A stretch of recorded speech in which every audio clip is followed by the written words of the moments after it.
मतलब अफ्रीका वाले पार्ट में सबसे ऊपर वाली कंट्रीज में मोरक्को आता है ना। तो आपके ऊपर वाले क्षेत्र में, जैसे ये अफ्रीका है, ऐसे नीचे से ये इटली विटली होती है, फिर बीच में मेडिटेरियन, ये ऐसे ऐसे करके अफ्रीका है।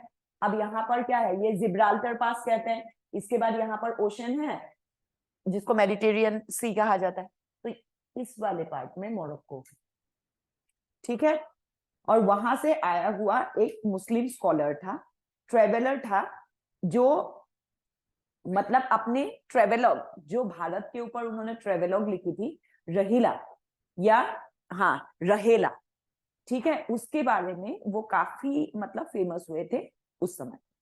अब वो उस किताब में सिर्फ क्या भारत के बारे में ही लिखा है, नहीं, उन्होंने उस किताब में मिडिल ईस्ट, इंडियन सब कॉन्टिनेंट और उसके बाद चाइना के बारे में लिखा है, ठीक है। और उन्होंने मेनली जो है इंडिया के क्रॉप्स कलेक्शन, किस किस टाइप के क्रॉप्स होते हैं, क्या होता है, उस क्रॉप्स कलेक्शन के ऊपर बहुत अच्छा ब्रीफ डिटेल दिया है, जिसके बाद से अफ्रीका की कंट्री भी भारत से अपने मतलब अनाज मंगवाने लगी थी, ठीक है। वो आए कौन से रास्ते से थे, अफगानिस्तान के हिंदू कुश पर्वत पार करते हुए, ठीक है।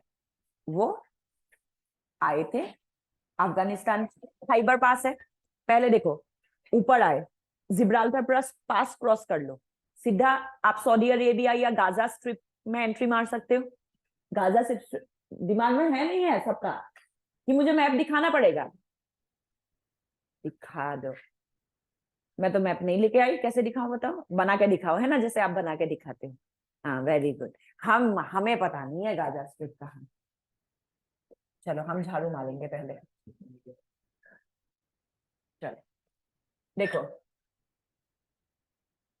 ये अफ्रीका कॉन्टिनेंट, यहां से इस तरीके से।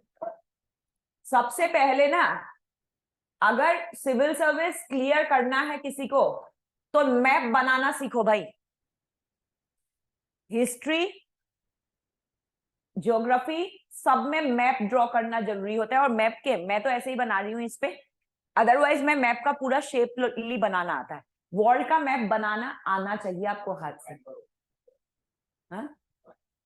हाँ ठीक है, सारे के सारे मैप का ओवरऑल फिगर ड्रॉ करना आना चाहिए। और सर किसी दिन टेस्ट लेंगे इसका तुम लोगों का, A4 शीट में, है ना सर। मैप नहीं बनाना आएगा, मेंस के हिस्ट्री के क्वेश्चन, ज्योग्राफी के क्वेश्चन कैसे लिखोगे बताओ। मैप तो पूरा ओवरऑल बनाना आना चाहिए कि इंडिया का सब कॉन्टिनेंट ऐसा होता है, ठीक है। ये प्रैक्टिस करना शुरू करो, सर किसी दिन आप लोगों के टेस्ट लेने वाले हैं, मैंने सर को बता दिया, सर ले लेंगे। और फिर मत बोलना कि मैंने बताया नहीं है, क्योंकि ये बहुत इंपॉर्टेंट है, ये छोटी छोटी चीजें, ठीक है। अब यहां पर क्या है, यहां पर ऐसे करके स्पेन है, स्पेन के अंदर आगे इटली होते हुए,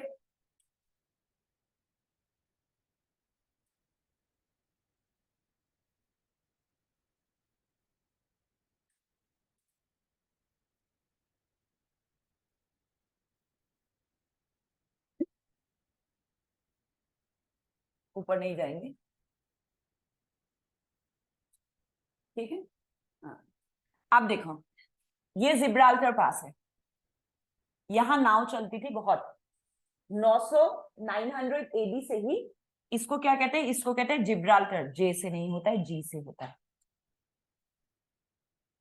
इसको क्या कहते हैं, जिब्राल्टर पास, जिब्राल्टर पास।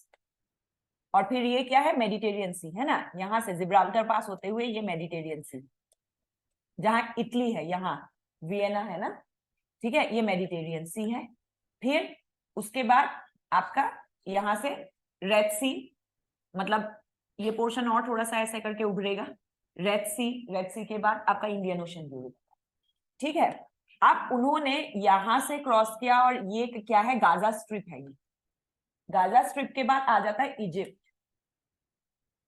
इजिप्ट से इजिप्ट क्रॉस किया, फिर क्या आया, फिलीपींस, नहीं हाँ फिलीपींस, पैलेस्टीन, सॉरी, इधर आया ना पैलेस्टीन, हाँ उसके बाद पैलेस्टीन के बाद आ गया सिप्रास, ऊपर सिप्रास, नीचे टर्की। टर्की छोटा लिखती हूँ क्योंकि जगह नहीं बनेगी, हम नहीं तो इंडिया पहुंच जाएंगे।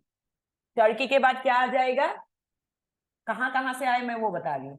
देखो इराक, फिर ईरान। अब ये कहाँ है तुम देख लेना बस, क्योंकि मैं बनाऊंगी तो वो जगह निकल जाएगी। इराक, ईरान के बाद देखो हम इंडिया ही पहुंच गए यार। अफगानिस्तान, अफगानिस्तान, पाकिस्तान। यहाँ पर है खैबर की दर्रा, खैबर पास है यहाँ। यहाँ से आए इजिप्ट, ठीक है, पैलेस्टीन, टर्की, इराक, ईरान, फिर खैबर पास क्रॉस करते हुए अफगानिस्तान होते हुए इंडिया आए।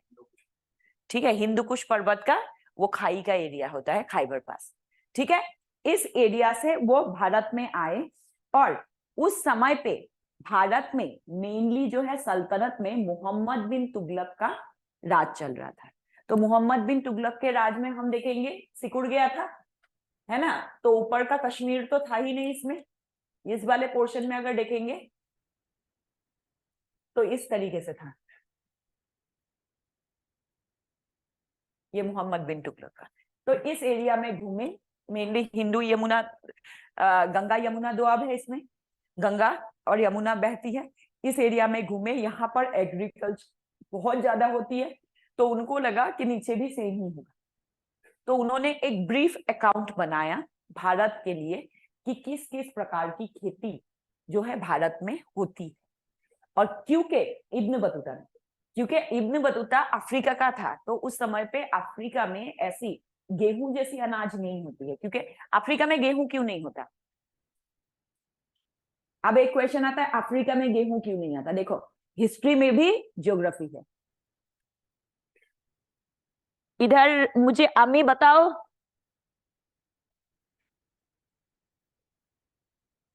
विंटर क्रॉप है तो अफ्रीका में क्यों नहीं हो रहा है, अफ्रीका में क्यों नहीं है। आज अम्मी नहीं है ना।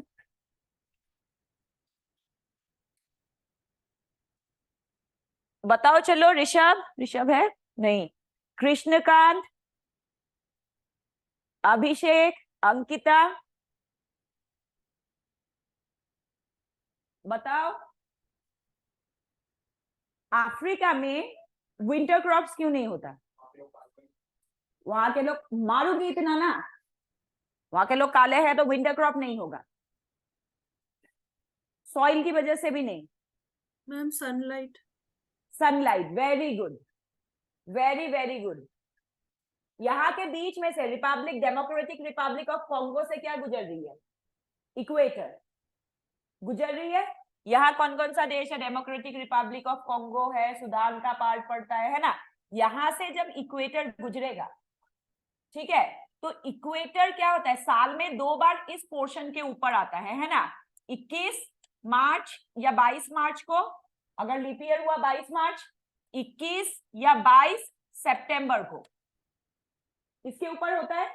इसका मतलब है ज्यादा से ज्यादा सूरज यहां तक जाते हैं, थोड़ा सा और ऊपर जाएगा यहां तक जाती, ऊपर जाएगा तो यहां तक, लेकिन सूरज का प्रभाव तो यहां भी रहेगा फिर, और नीचे जाएगा तो यहां तक। मतलब हर समय इनके सर के ऊपर सूरज है। अब दोनों साइड देखो, यहां पर इंडियन ओशन है और यहां क्या है, अटलांटिक ओशन है। अब देखो जब सूरज इस एरिया में है तो फिर यहाँ की पानी इवापोरेट होगा, पानी इवापोरेट होके खूब बादल बनेंगे।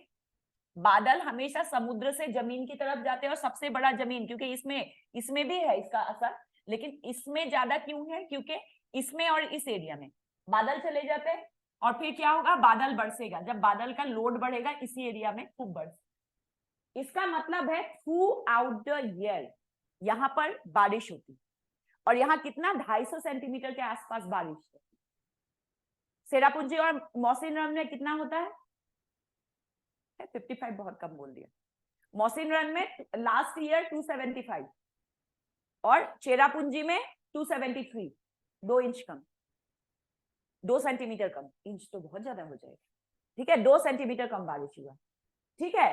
तो यहाँ पर क्या है, पूरा साल बरसात रहेगी।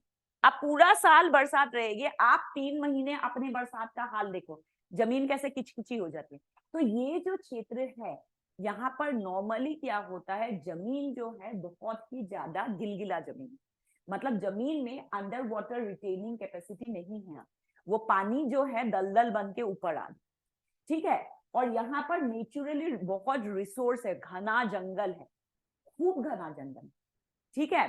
और पता है ना, जहां लोगों को फ्री में खाने को मिलेगा वहां लोग कोई काम नहीं करेंगे, ठीक है। और यहाँ पर खेती बाड़ी इतनी होती भी नहीं है, कारण क्या है, आज खेत के लिए तुम साफ करके गए, परसों तक घास उग जाएगी, ठीक है। और विंटर क्रॉप्स हो नहीं सकता, फिर भी वो खेती करते थे, ऐसा नहीं है नहीं करते हैं, जिसमें पानी बहुत चाहिए, धान जैसी खेती करते थे। बट विंटर क्रॉप जो है वो पॉसिबल नहीं है यहाँ पर, क्योंकि उसके लिए सूखा जमीन चाहिए, जमीन सूखी होनी चाहिए, ठीक है। तो इस एरिया में कभी भी गेहूं जैसी खेती हुई नहीं। गेहूं, आज अफ्रीका भारत से सबसे ज्यादा बाजरा इंपोर्ट करता है, सर्दियों का क्रॉप से, विंटर क्रॉप से, सूखा है, मोटे अनाज सारे सूखे में आते हैं, है ना। तो ये क्या है, क्योंकि ये पौष्टिक होते हैं, और उनके लिए, क्योंकि वो बहुत हार्ड लेबर वाले लोग हैं। हार्ड लेबर क्यों है, अगेन जियोग्राफिकल कंडीशन, ठीक है। इतना ज्यादा चिपचिपा मौसम है, तो ह्यूमिडिटी बहुत ज्यादा क्या है, बहुत ज्यादा है, चिपचिपापन बहुत ज्यादा है, ठीक है। तो ऐसे में क्या है, वहां पर बहुत अलग अलग प्रकार की बीमारियां भी होती है, मलेरिया, मतलब इस टाइप की बीमारियां भी उस एरिया में बहुत प्रबल रहते हैं। और गर्मी ज्यादा है, अब आप सोचो ना, मानसून के महीने में गर्मी ज्यादा बढ़ जाती है, जबकि टेम्परेचर अप्रैल मई में ज्यादा होता है, लेकिन गर्मी हमको मानसून में ज्यादा लगती है। हाँ, इसी वजह से ही है सब कुछ, हाँ, डाइवर्सिटी भी इसी वजह से। तो इसी वजह से देखो, चिपचिपा मौसम है, गर्मी है, तो उनकी शरीर को क्या चाहिए, बाहर गर्मी है, तो अंदर से अगर हम शरीर को और गर्म करेंगे तो बाहरी टेम्परेचर हमको कम लगेगा। गर्मियों में गर्म फूड ज्यादा खाना चाहिए। हाँ, मैं तो यहाँ देखती हूँ, यहाँ के लोगों की दिमाग ही अलग है, गर्मियों में कहते ठंडे ठंडे खाना खाओ, ठंडा नहीं, गर्मियों में वो फूड खाओ जो आपकी शरीर को, आपकी जो 25 डिग्री है उसको बढ़ा के 30-32 तक ले जाए, तो आपको कभी भी गर्मी नहीं। प्याज खाते हैं हम, क्यों खाते हैं, प्याज गर्म होता है,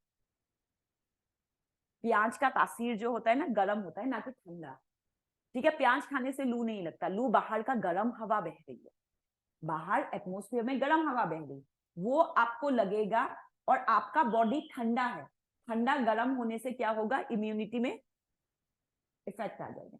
तो हम क्या करते हैं, प्याज खाते हैं, लेकिन लोग लोग सोचते हैं प्याज की तासीर ठंडी होती है, नहीं, प्याज गर्म होता है। तो गर्मियों में हमेशा गर्म खाना ज्यादा खाना चाहिए, और सर्दियों में ठंडा खाना, ठीक है। ये, हाँ, सब खाते हो तुम लोग, मानते कहाँ हो, आइसक्रीम तो किसी भी खाने में नहीं आती है, आइसक्रीम ना गरम, गरम बॉडी के अंदर जाएगा तभी भी वो नॉर्मल टेम्परेचर बन के जाता है, ठीक है, नॉर्मल टेम्परेचर में कन्वर्ट होता है वो जब पानी है, ठीक है। पानी तो हमेशा 25 डिग्री में कन्वर्ट होके जाता है बॉडी के अंदर, ठीक है। तो फिर कोई फायदा नहीं है। लेकिन जैसे बाजरा है, ज्वार है, मक्का है, उनको गर्मी में खाने से ये फायदा है कि आपको क्या नहीं होगा, गर्म कम लगेगा। तो वो हार्ड लेबर करने वाले लोग हैं, तो उनको धूप में काम करना है, तो ऐसे में वो क्या करते हैं, इन चीजों का ज्यादा इंपोर्ट करते हैं अपने। हम इंडिया में उल्टा, उसका उल्टा कॉन्सेप्ट चलाते हैं कि गर्मियों में क्या खाओ, लौकी, तोरी, है ना, और ये सब ठंडा है, कोई ठंडा नहीं है इनमें से, गिलोय, कोई ठंडा नहीं है इनमें से, सब गर्म है, इसीलिए खाते हैं। लेकिन लोगों को लगता है ये ठंडा आइटम, समझे। तो उन्होंने इस टाइप के फूड को बहुत ज्यादा बढ़ावा दिया। और जो हम मोहम्मद बिन तुगलक के जो अच्छे अच्छे वाले, तुम लोगों ने पढ़ा था 5 ambitious project of Muhammad bin Tughlaq, stadium कहाँ बनाया उसने, फिरोज शाह ने बनाया था स्टेडियम, फिरोज शाह कोटला जिसे आज कहते हैं। मोहम्मद बिन तुगलक के 5 अजूबो गरीब जो प्रोजेक्ट है, इसके बारे में पता है नहीं पता तुम लोगों को, जोर से बोलो, तुम्हें पता नहीं है, मैं बहरी हूं, बताया था, दिखाया था।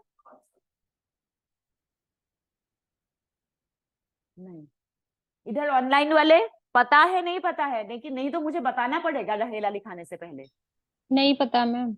नहीं पता। देखो मोहम्मद बिन तुगलक को मूर्खों का राजा कहा जाता है। उसका बैक टू बैक 5 ऐसा, वो बहुत ज्ञानी थे, सल्तनत के सबसे पढ़े लिखे राजा थे, ठीक है, एस्ट्रोनॉमी के मास्टर, फिजिक्स के मतलब मास्टरी, एक्सपर्टीज था इन सब्जेक्ट में, 5 अलग अलग विषयों में भी उनका बहुत एक्सपर्टीज। लेकिन उसके जीवन काल में, ऐसा मैं डिसरिस्पेक्ट नहीं कर रही हूँ, बट आज का कैरेक्टर उठा लोगे तो राहुल गांधी वाला कैरेक्टर फिट बैठ जाता है। कारण क्या है, देखो, सबसे पहले जब उसके पापा मतलब ग्यासुद्दीन तुगलक बंगाल जीत के आए, सबने मतलब वो किया कि हम ना वो करेंगे, उनका वेलकम करेंगे, बहुत अच्छा दरबार लगाएंगे। तो दिल्ली के बाहर उन्होंने बहुत अच्छा दरबार लगाया, और जब पंडाल बनाने की बारी आई ना, लास्ट में वो कंजूसी कर जाता है, जहां खर्चा नहीं करना था वहां खर्चा कर लिया। पंडाल लगाने की बारी आई तो पंडाल के जो खूटिया होती है, मतलब जो बेस होता है जिसपे पंडाल की नींव रखे जाते हैं, वो बहुत कमजोर बनाया, बांस का बना दिया, ठीक है। अच्छा, सबने उनको बोला बांस का मत बनाओ, इसको हम लोग ना पक्का मजबूत बना लेते। उन्होंने बोला पागल है क्या, 2 दिन का पंडाल है, इतना क्यों बनाना। अच्छा, उसको भी आइडिया नहीं था, या उसने सोचा नहीं, क्योंकि राजा कहीं से विजय करके आता है तो हाथियों का मार्च होता है उसमें, ठीक है। तो पंडाल कच्चा था, ठीक है। अब ग्यासुद्दीन तुगलक को भी नहीं पता था कि पंडाल कच्चा बना रखा इसने, बाहर से डेकोरेशन कर दिया, पता ही नहीं चल रहा था पंडाल कच्चा है कि एकदम पक्का काम कर रखा है। अब उसने, जब उसकी सेना आई हाथियों के मार्च के साथ पंडाल के अंदर घुस गई, तो ऐसे में बेम्बू की सारी जो खुटियां थी वो टूट गई और पंडाल गिर गया, गिरना शुरू हो गया। तो हाथी क्या हो गए, डर के मारे इधर उधर भागने लग जाते। तो ग्यासुद्दीन तुगलक हाथी के नीचे दब के मर गए, ठीक, और बहुत सेना हाथी के नीचे दब के मर गया। बहुत सारे राजाओं ने, बहुत सारे राइटर्स ने और बहुत सारे हिस्टोरियन ने क्लेम किया ये मोहम्मद बिन तुगलक ने जानबूझ के किया, लेकिन बाद में जो हिस्टोरियन ने उनके बारे में अच्छे से डिटेल देखा और लिखा, उनको समझ में आ गया उसने जानबूझ के नहीं किया।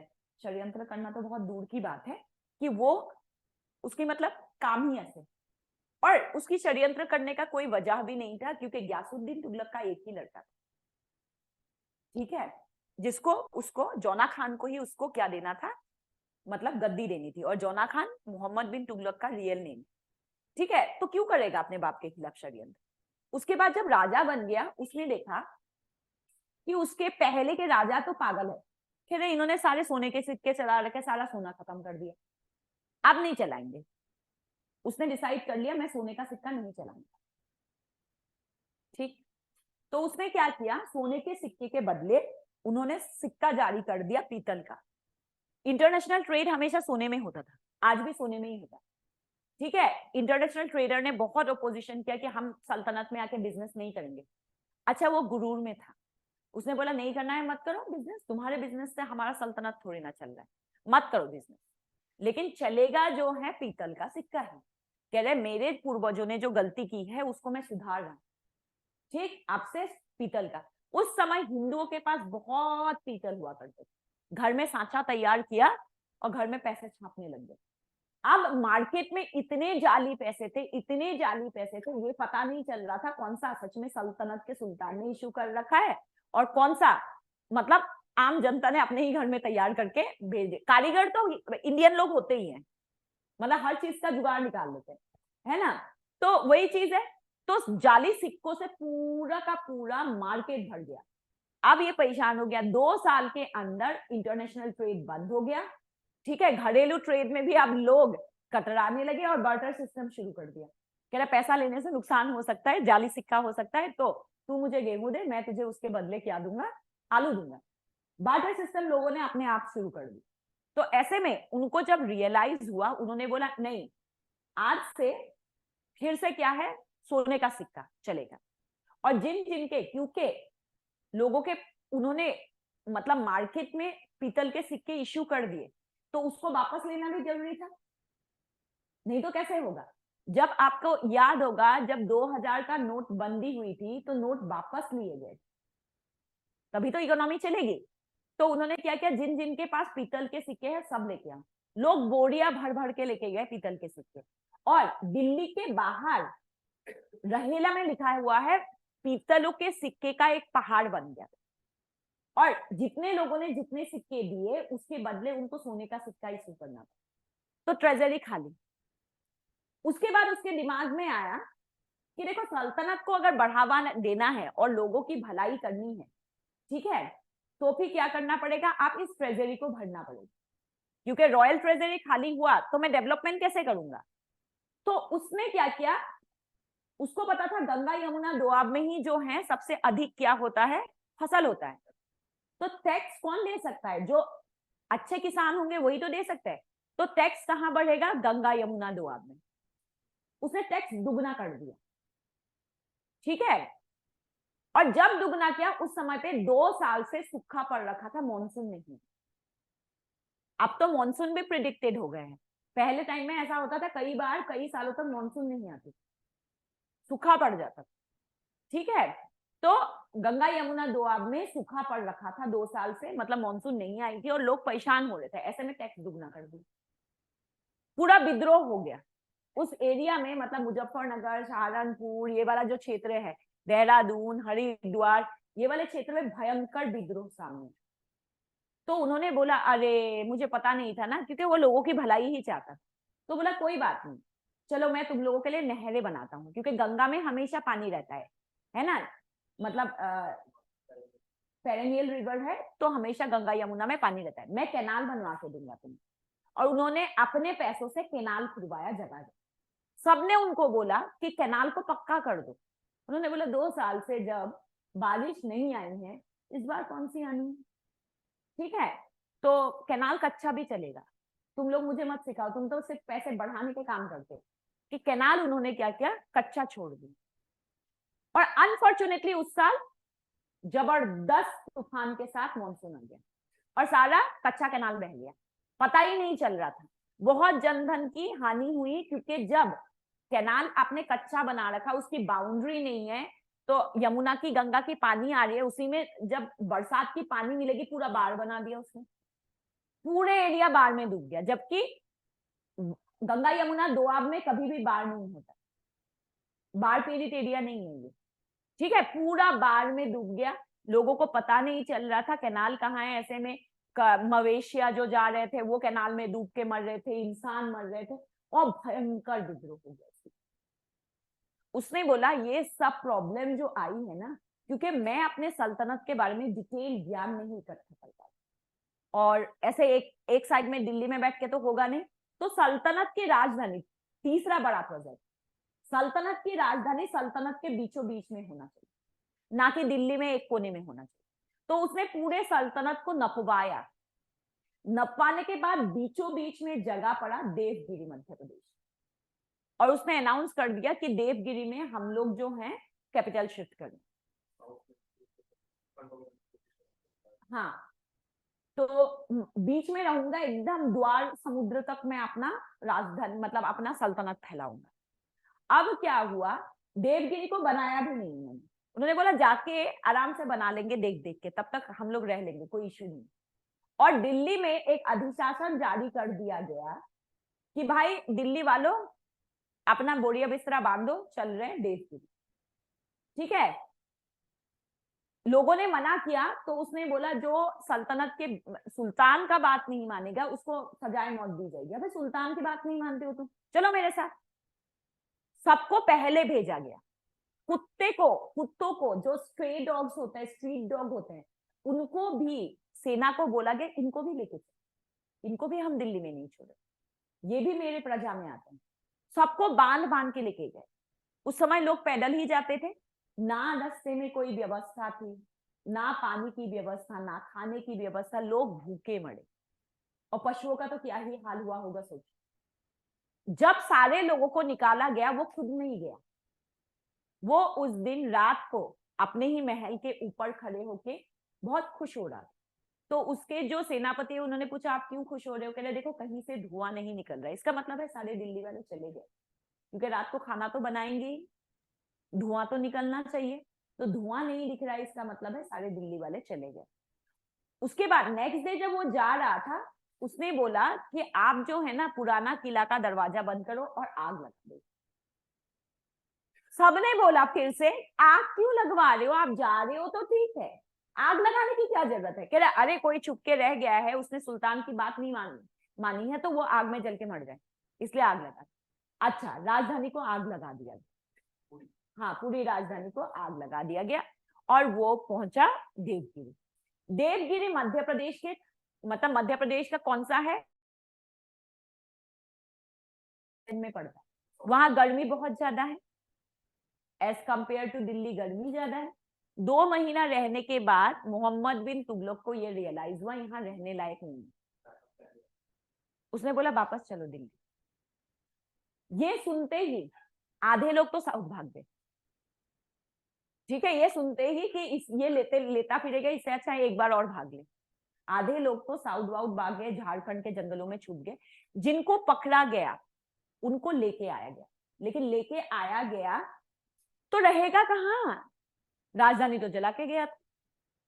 ऐसे में उसने बोला कोई दिक्कत नहीं है, मैं बना के दे रहा हूँ कच्चा पक्का मकानों से, जो जैसे आपको दिखता है ना, पहले दिखता था, अब तो नहीं दिखता है। एनसीआर में जो घरों के दीवारें होती है बाहर से, वो भी प्लास्टर नहीं, वो अंदर अंदर से प्लास्टर करते, बाहर ऐसे ही छोड़ देते।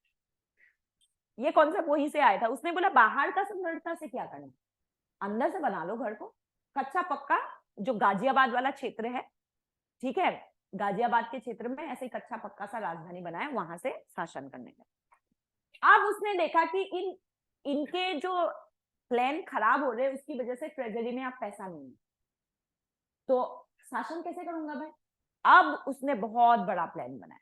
उसने प्लान बनाया कि मैं ईरान के बाद जो खुरसान आता है, मतलब उस समय पे खुरसान डायनेस्टी चल रहे थे ईरान पे, उस पे हमला करूंगा। बहुत पैसा वाला डायनेस्टी, उनको हराऊंगा, उनका पैसा लूट के ले आऊंगा और तो सब ठीक हो जाएगा। ठीक, उसके बाद उन्होंने सब सेनाओं को बोला और 1 साल का एडवांस सैलरी उनको पे कर दिया कि तुम्हारे घर वालों को दिक्कत नहीं होनी चाहिए। सैलरी पाते ही आधी सेना भाग गई। अबे 1 साल की सैलरी दे दोगे, कौन काम करेगा। मुझे अगर 1 साल का पैसा तुम आज दे दो, मैं क्लास पढ़ाने थोड़ी ना आऊंगी, है कि नहीं। तो वो क्या हुआ, वो भाग गई। ठीक है, और जब सेना भाग गई, बचे कुछ सेना से उसने क्या किया, शुरू किया अपना, बचे कुछ सेना से अपना सफर शुरू किया। अब तुम ये पूरा जो मैप में तुमने खुद ही देखा, अगर इंडिया से जाएंगे पहले गुजरात या राजस्थान, राजस्थान से सिंध, सिंध से अफगानिस्तान, अफगानिस्तान से ईरान क्रॉस करने के बाद इराक और ईरान के बीच में खुरसान पड़ता। महीना था मार्च का, दिल्ली से शुरू कर रहे हैं मार्च, ठीक है, राजस्थान क्रॉस करते करते अप्रैल, फिर उसके बाद मई। भारतीय लोग जो इतना टेम्परेचर झेल सकते हैं भारतीय से नहीं, इतनी गर्मी की वजह से, क्योंकि गर्मी के माहौल था, डिहाइड्रेशन की वजह से उनके बहुत, मतलब आधे से ज्यादा 3/4 सेना मर गए। और जो बच गए उनको लेके जब उन्होंने खुरसान के ऊपर पहाड़ी में चढ़े, उन्होंने देखा ये खुरसान तो बहुत बड़ा स्टेट है और उनके पास बहुत सेना है, लाखों की तादाद में सेना है, मेरे पास सिर्फ 1700-1800 सेना बच गया है, ऐसे में मैं हमला करूंगा, मैं ही हार जाऊंगा, चलो वापस। ठीक, फिर वापस आ, फिर वापस आने के बाद प्लान गलत था, तो कह रहे अब हम लोग, 5वां उसका एम्बिशियस प्लान, अब हम लोग गर्म स्टेट पे हमला नहीं करेंगे, अब हम करेंगे ठंडा स्टेट। ठीक है, तिब्बत के पास कराचिन नामक, तिब्बत मंगोलिया ये जो पार्ट है ना ऊपर चाइना वाला, यहाँ पर एक साम्राज्य था कराचिन। अब ये जो कराचिन साम्राज्य है वो भी पैसे वाला बुद्धिस्ट साम्राज्य था। उसने बोला अब मैं जो है ना कराचिन पे हमला करूं। अब देखो वो पहुंचा था अगस्त के महीने में, ठीक, अब अगस्त के बाद उसको सेना फिर बनाना पड़ा, सितंबर अक्टूबर निकल गया। सेना तैयार करने के बाद इस बार बोला 1 साल का सैलरी नहीं दूंगा, लूट के माल में तुमको ना वो दूंगा, परसेंटेज दूंगा, टेंशन मत लो, तुम जीतो लूटो, लूट के माल में एकदम शेयर करेंगे। ठीक, उसके बाद अब उसने फिर नवंबर के महीने में कराची के लिए अपनी सफर शुरू। नवंबर दिसंबर, जनवरी में, कड़कता जनवरी में जैसे वैसे सेना कराची पहुंची। बहुत सेना ने इतने जो टेम्परेचर इसको झेल नहीं पाए, तो हिमाचल और उत्तराखंड में ही बस गए। हिमाचल और उत्तराखंड इस्लामीकृत हुआ, इस्लाम के जो लोग बसे ना, तो उन सेनाओं में से, और हिंदू सेनाओं में भी बहुत सारे सेना जो है बस गए। ठीक है, तो ऐसे में उत्तराखंड इस्लामीकृत हुआ, उससे पहले उत्तराखंड में इस्लाम नहीं था। ठीक, अब क्या है, और जो सेना पहुंचे, उन्होंने कराची हमला करके उनको जीत भी लिया। इस बार मोहम्मद बिन तुगलक खुद नहीं है, उसने बोला मैं थक गया हूं, तुम लोग खुद जाओ। अब सेना जब वापस जा रही थी, उनको तो ये बोला था ना लूट के माल में तुम्हारा हिस्सा है, तो उन्होंने लूट का माल उड़ाना शुरू कर दिया। ठीक है, हिमाचल और उत्तराखंड की लड़कियां बहुत सुंदर होती है, गोरी होती है एज कंपेयर टू, मतलब स्किन अच्छे होते हैं यहाँ के एज कंपेयर टू प्लेन्स, है ना। तो हिमाचल और उत्तराखंड के ऊपर पहाड़ों की लड़कियां देख के इनका सेना का मन मोह गया। अब लड़कियां छेड़खानी, ठीक है, ईव टीजिंग, रेप सब करने लगी। ठीक है, यहाँ के लोग बौखला गए। यहाँ के लोग पहुंचे दिल्ली, सेना पहुंची ही नहीं, क्योंकि सेना के पास तो पैसा है, तो वो तो उड़ाते हुए जाएंगे, अपना ही पैसा है। उसने बोला था तुम्हारा ही पैसा है, हम बांटेंगे। तो हाँ हाँ, कराची को हरा दिया। अब जब सेना फाइनली, इतना विद्रोह उत्तराखंड और हिमाचल में हो रहा था, अब जब सेना दिल्ली पहुंची मामला सुलटाने के लिए, उन्होंने बोला चलो मैं मुआवजा दूंगा, ये वो। मुआवजा जब गिना गया, तो कराची युद्ध के बाद जितना जितना लूट का माल बचा था, बाकी तो सेना ने उड़ा दिया। ठीक है, उसमें फिर राजा को अपने पैसा मिला के लोगों को मुआवजा भरना पड़ा। ये मोहम्मद बिन तुगलक के बहुत बड़े बड़े 5 एम्बिशियस प्रोजेक्ट जो रहेला में कि, और उसके बाद ही सबको पता चला ये तो, मतलब पागल तो नहीं बोलेंगे उसको, मूर्ख भी नहीं बोलेंगे, वो बहुत पढ़ा लिखा।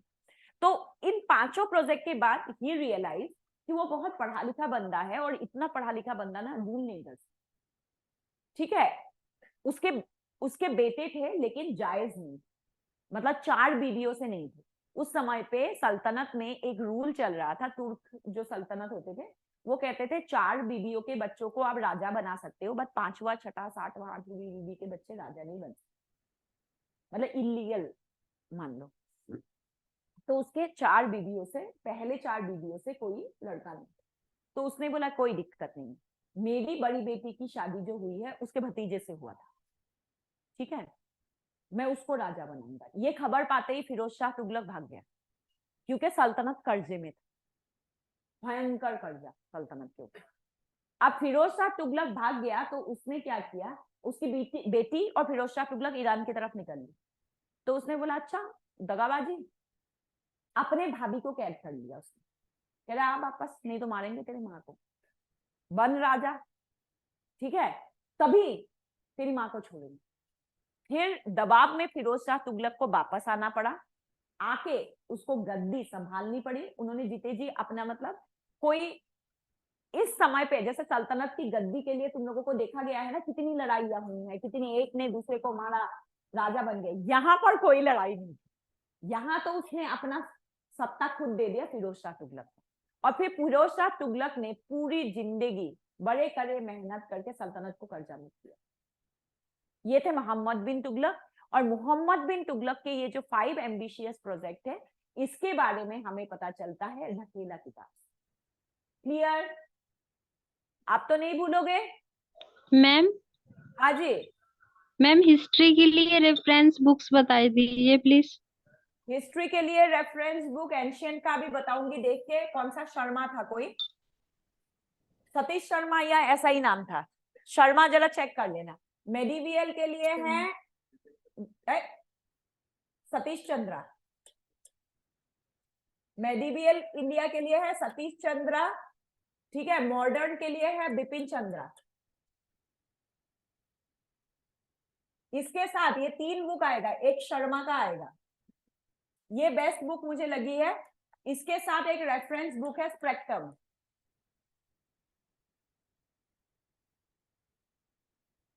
ठीक। इसके बाद हिस्ट्री के बाद क्या आ जाएगा, आर्ट एंड कल्चर, हिस्ट्री से जुड़ा हुआ सब्जेक्ट है, इसके लिए तुरंत ले लेना है नितिन सिंघानिया।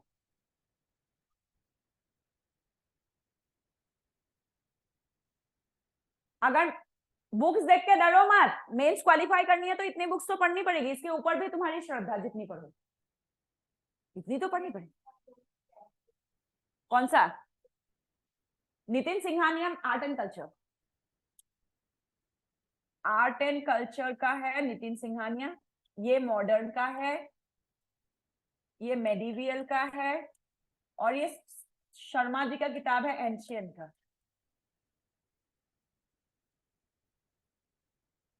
कौन सा शर्मा था, भूल गई हूँ। RS Sharma.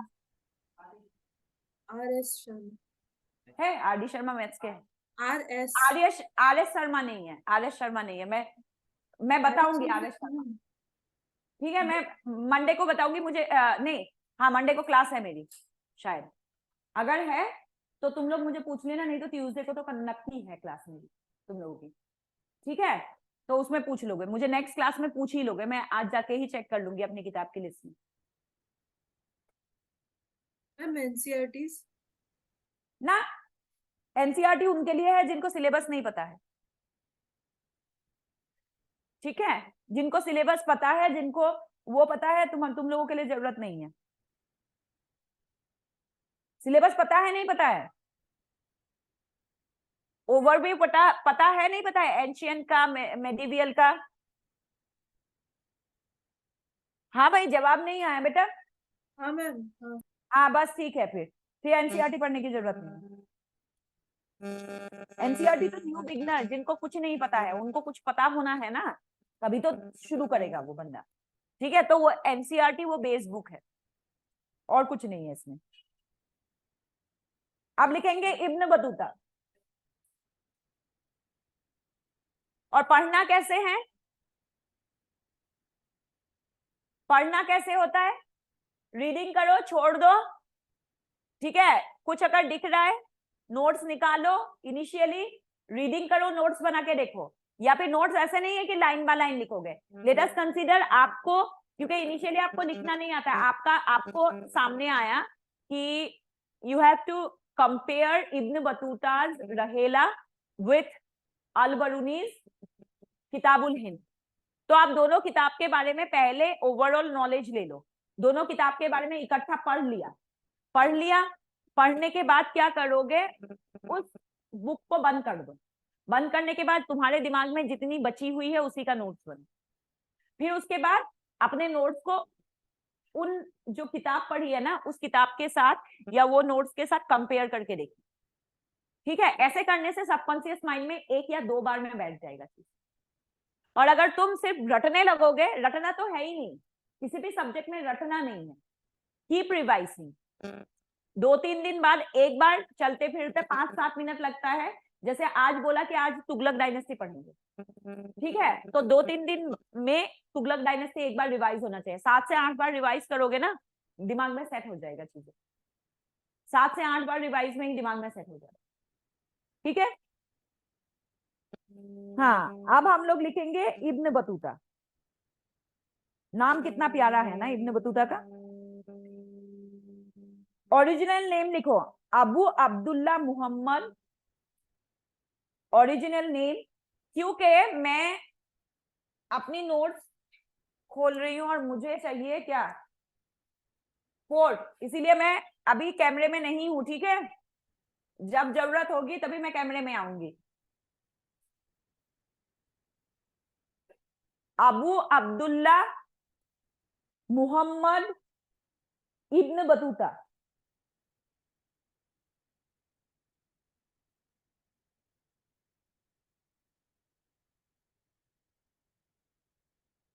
He was born on 25 Feb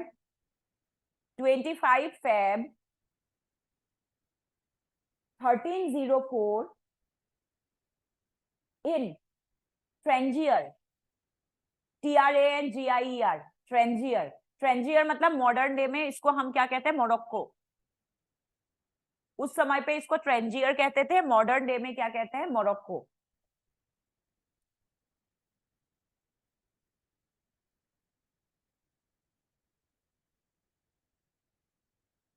Ibn Battuta's father was a legal scholar.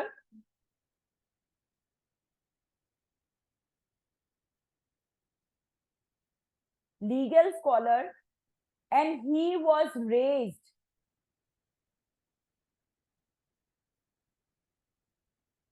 with an emphasis. Ibn Battuta's father was a legal scholar. मतलब राजाओं द्वारा जिनको संरक्षण दिया जाता है, एक होता है स्कॉलर ज्ञानी पुरुष, ठीक है, या फिर स्कॉलर उनको कहते हैं रिसर्चर को। अब इंडिया में ऐसे बहुत सारे रिसर्चर थे जो जंगलों में रहते थे, जो बाबा मतलब मुनि होते थे, संत होते थे, साधु होते थे, जैसे आपके आदि शंकराचार्य है ना, रामानुज, माधवाचार्य, ये सब क्या थे, ये स्कॉलर्स ही तो थे, ठीक है। लेकिन उनको किसी राजाओं ने क्या नहीं दिया, संरक्षण नहीं दिया, अपने दरबार में पे करके नहीं बैठाया। लीगल स्कॉलर जब बोलेंगे ना, इसका मतलब होता है किसी राजा ने उनको सैलरी पे की है और उनके दरबार में रहने के लिए बोला है और उनके ज्ञान का फायदा अपने राजकाज चलाने में लगाया है। जैसे महमूद गजनी के साथ कौन लीगल स्कॉलर था,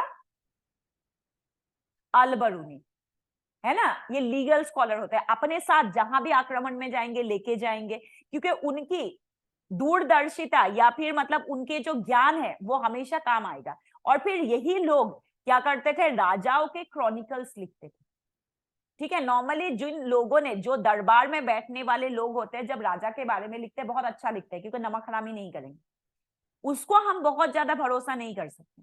हम भरोसा किस पे करते हैं, हम foreign writers.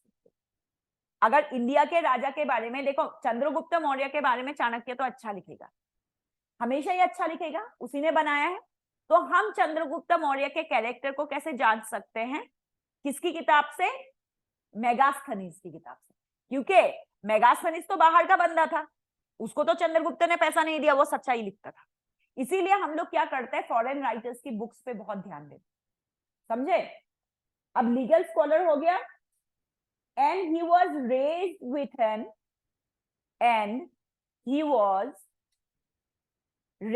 with an emphasis on education.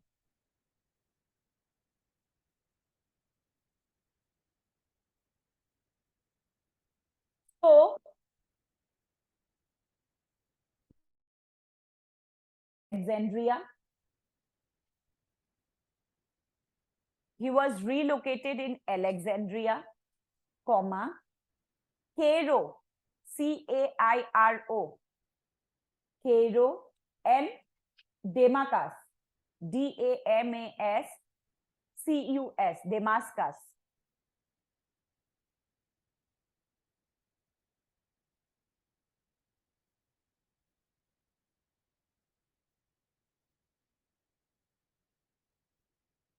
At the age of 21, on 14 June 1325, at the age of 21, 14 June 1325, Ibn Battuta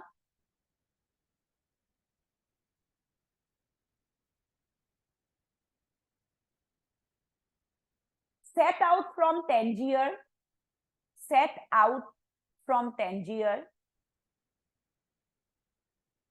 on a donkey,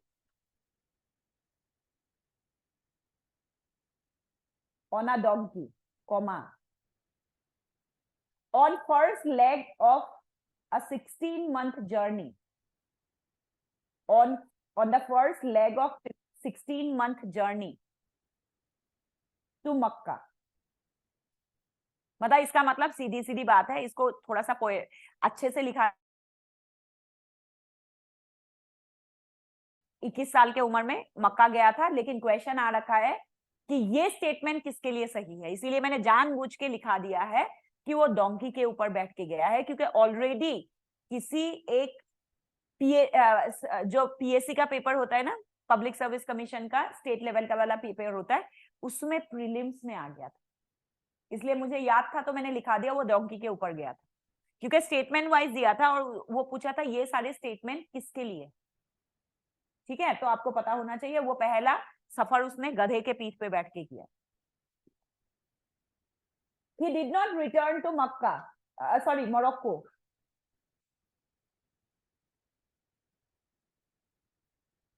and joined a caravan. caravan मतलब बंजारों का ग्रुप जो होता है, मुस्लिम बंजारों के ग्रुप को caravan कहते हैं. CARAVN, joined a caravan and traveled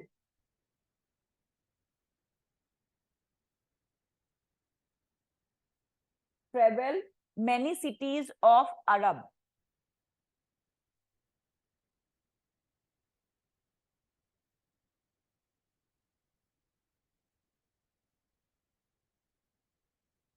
He traveled to Iraq and Iran after crossing the vast Arabian desert.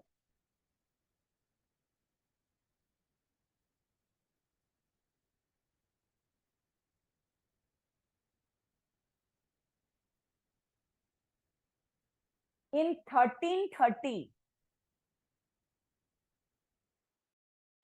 sailed once more. He said sailed once more. मतलब आप समुद्र यात्रा शुरू की. This time down the Red Sea to Aden. This time down the Red Sea to Aden. Red Sea cross करके, लाल सागर cross करके अब 1330 में वो कहां पहुंचा? एडन. ठीक है. This time down the Red Sea to Aden and then Tanzania.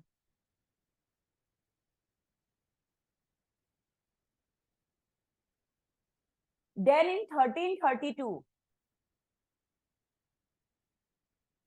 he made the decision to travel to India. And in 1332, he made the decision to travel to India.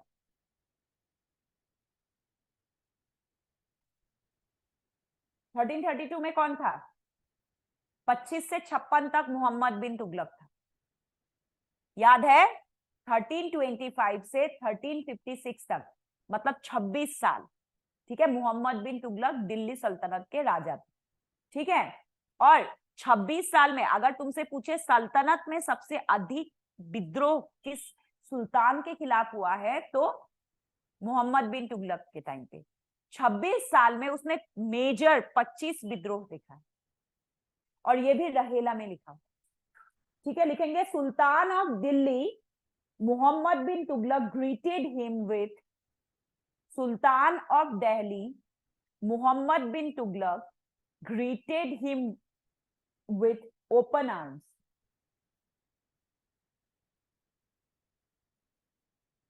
Tughlaq appointed him as a judge of Sultanate. Open arms. बाहें खोल के स्वागत की गई है उसकी. Tughlaq appointed him as judge of Sultanate. He stayed in India for 8 years.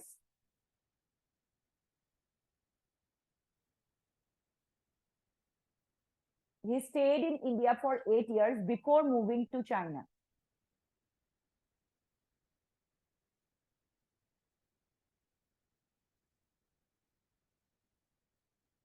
He finally, उसके बाद चाइना के बाद वो कहाँ गया? माली गया. माली के बाद अफ्रीकन कंट्रीज गया, सहारा डेजर्ट के कंट्रीज गया, और फाइनली जो मोरक्को है कब पहुंचा? Finally in 1335 he return to टैंजियर.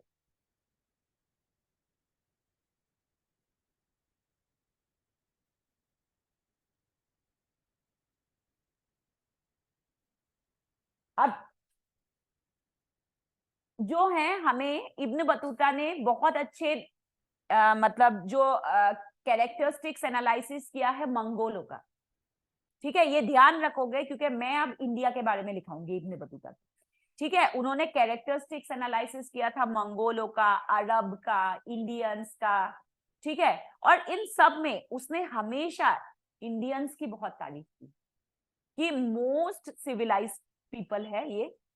ठीक है. जिनके अंदर संस्कार कूट कूट के भरा पड़ा है. ये बातें सब इब्न बतूता ने लिखा है कि दो उनका धर्म हमसे नहीं मिलता है, बट मतलब जो आपके साइंटिफिक डेवलपमेंट है, फिलॉसफी है, उसमें मतलब इंडियंस की बराबरी उस समय पे किसी भी और कम्युनिटी, इतनी जगह घूमी, उसमें सबसे बेस्ट उनने इंडियंस को बताया। ठीक है, अब हेडिंग डालो इब्न बतूता इन इंडिया।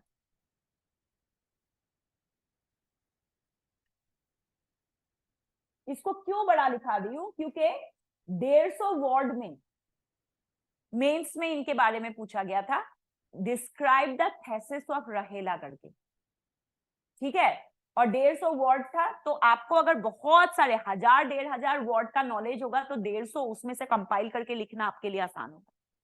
इसीलिए दे रही हूं क्योंकि बहुत सारे बुक आप नहीं खरीद सकते। जो मुझे दिख रहा है इस सेक्शन से क्वेश्चन आता है, उसका मैं नोट्स आपको बना के दे दूंगी।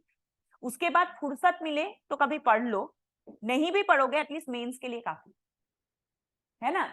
क्योंकि इसीलिए मैं थोड़ा इलाबोरेट करके दे रही हूँ, क्योंकि ऑलरेडी ये क्वेश्चन आ चुका है 150 वर्ड का। ठीक है, लिखेंगे Ibn Battuta travel to India via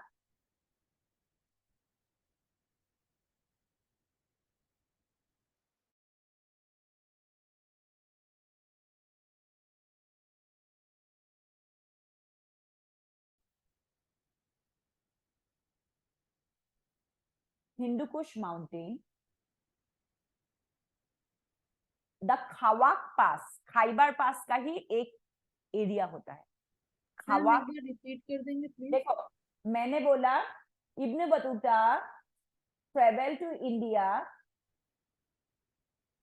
क्या लिखा है उसके आगे, via via Afghanistan, comma crossing the Hindu Kush mountain, comma Khawak pass, KHAWAK, Khawak pass at 13,000 feet.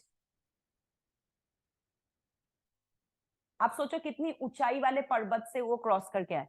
इसका मतलब पास का मतलब ये मत समझना कि देहरादून से लो लैटिट्यूड होगा, और सॉरी लो मतलब आपका डेप्थ होगा। पास का मतलब होता है बहुत ऊंची पहाड़ी में वो हिस्सा जो उस पहाड़ी के सबसे छोटा हिस्सा। ठीक है, जैसे गंगोत्री इज अ पास। अब गंगोत्री ऊंचाई पे ही है ना, तो इसको ये नहीं समझोगे खाई का मतलब, या मतलब जो हम लोग कहते हैं ना, क्या कहते हैं इसको, पास को दर्रा का मतलब ऐसा नहीं होता है जो नदी के दो पहाड़ों के बीच में जो नीचे का हिस्सा होता है। देखो, दो वर्ड होता है, इसको आपको समझना जरूरी है। दो पहाड़ है, इन दो पहाड़ के बीच में जो ये खाई है, इस खाई को कहते हैं गॉर्ज है। ठीक है, इसको पास नहीं कहते। और अगर पास किसे कहेंगे, और ये पहाड़ी ऐसी तो नहीं होगी ना, ये पहाड़ी तो ऐसे बहुत ऊंची होगी ऐसे, इसमें सबसे ढला हुआ पार्ट जहां से आपको दूसरी साइड से आना आसान है, जैसे ये पास, यहां से गिरने की जो है प्रोबेबिलिटी कम है। समझे, ये भी ऊंचाई पे ही होता है, इसको पास कहते हैं। और कैनियन किसे कहते हैं, ऐसे करके जो होता है। अब ऐसे करके जो होता है कैसे बोलेंगे, कैनियन किसे कहते हैं, deep cut valleys created by reverse, जैसे वो deep grand cut valley created by river. ठीक है, मतलब क्या हो गया, ये पहाड़ है, इसका वैली वाला पार्ट था, ऐसा वैली था ये वाला वैली कहते हैं ना। अब इस वैली पार्ट में यहां से जो पहाड़ से पानी आया, इसने कट कर दिया और इसको क्या कर दिया, गहरा कर दिया। ठीक है, इस पार्ट को कैसा कर दिया गहरा। और ये कैसा हो गया, एकदम ऐसा ऐसा, और यहां से नदी निकल रही। मतलब कैसा होगा, एक पहाड़ है, पहाड़ के ऐसे साइड से ऐसे गंगा जो निकल रही है। ठीक है, एकदम गंगा। जब हम लोग हिमालय के ऊपर खड़े होते हैं तो नीचे ऐसे देखते हैं ना, नीचे गंगा है, वो एक समय पे वैली था गंगा की, के पानी वहीं से निकलेगा जहां से वैली मिले, जहां से मतलब स्लोप मिले। ठीक है, तो गंगा वहां से जा जाके उसको और गहरा करके बना दिया, तो उसको क्या बोलेंगे हम लोग, उसको कैनियन बोलेंगे। ठीक है, तो ये पास से निकला था, गॉड से नहीं, ध्यान रखो। बहुत बच्चे यहाँ पर गड़बड़ी करते हैं कि अगर खाइबर, और खाइबर पास कहाँ है, ये खवाक पास है ना, खवाक पास है ना, ये बहुत बड़ा पास होता है। खाइबर पास बहुत बड़ा एरिया है। खाइबर पास के ही मतलब यहाँ पर नेपाल है, ठीक है, ऐसे ही मान लिया हमने, 2 और 1 यहाँ म्यांमार है। अब मान लो ये पूरा का पूरा खाइबर पास है, तो वो जो है नेपाल वाले क्षेत्र से घुसा तो खवाक पास। अगर म्यांमार वाले क्षेत्र से घुसता तो उत्कल पास। हमने पहले भी उत्कल पास पढ़ा है ना, आ गया समझ में? वो खाइबर पास का ही हिस्सा है खवाक पास। ठीक, चलो आगे लिखेंगे। क्या क्या लिखा हमने? At that time, Muhammad bin Tughlaq was known as the. At that time, Muhammad bin Tughlaq was known as the wealthiest man in the Muslim world. Wealthiest man in the Muslim world.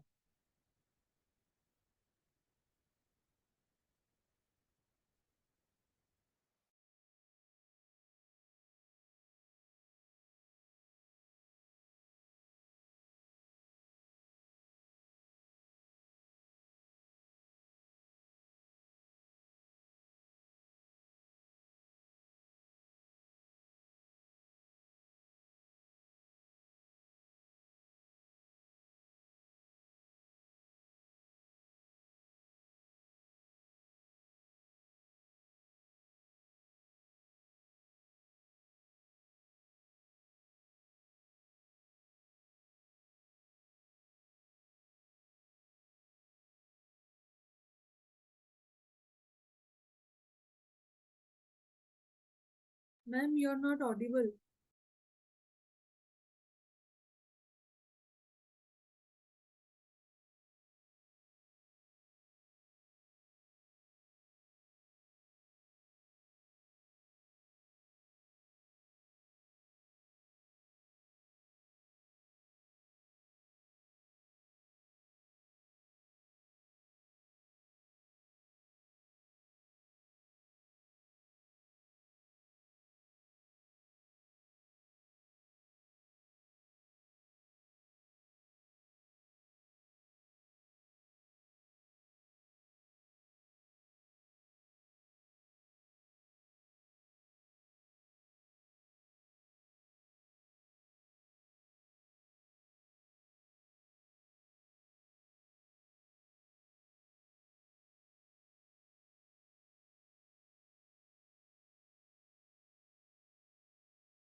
Not audible, ma'am.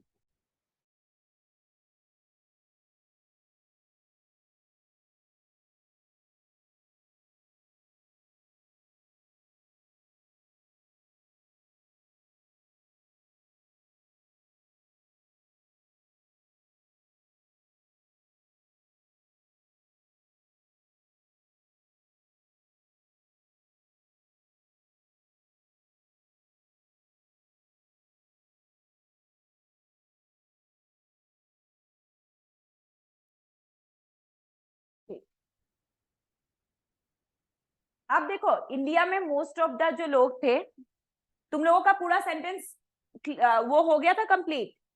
नहीं ma'am, मुस्लिम world के बाद sentence एक बार सुनाओ मुझे। Tughlaq was known as the wealthiest man in the Muslim world.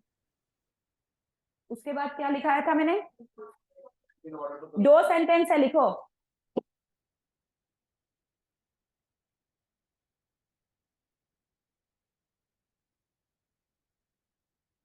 कहाँ है मुस्लिम world तुम्हारे इसमें? Muslim world in order to consolidate his rule, in order to consolidate his rule, He favored many scholars.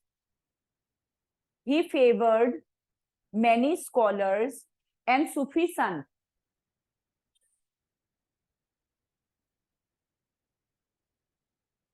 The Sultan appointed Ibn Battuta.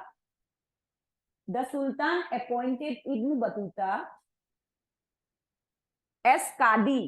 Qadi की spelling लिखोगे QADI.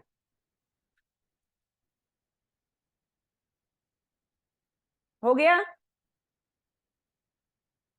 से पूछ रहे हो गया नहीं हो गया तुम लोगों का? Yes, ma'am. लिखो, due to India's lack of Islamic appeal. Due to India's lack of Islamic appeal, he found it difficult to enforce.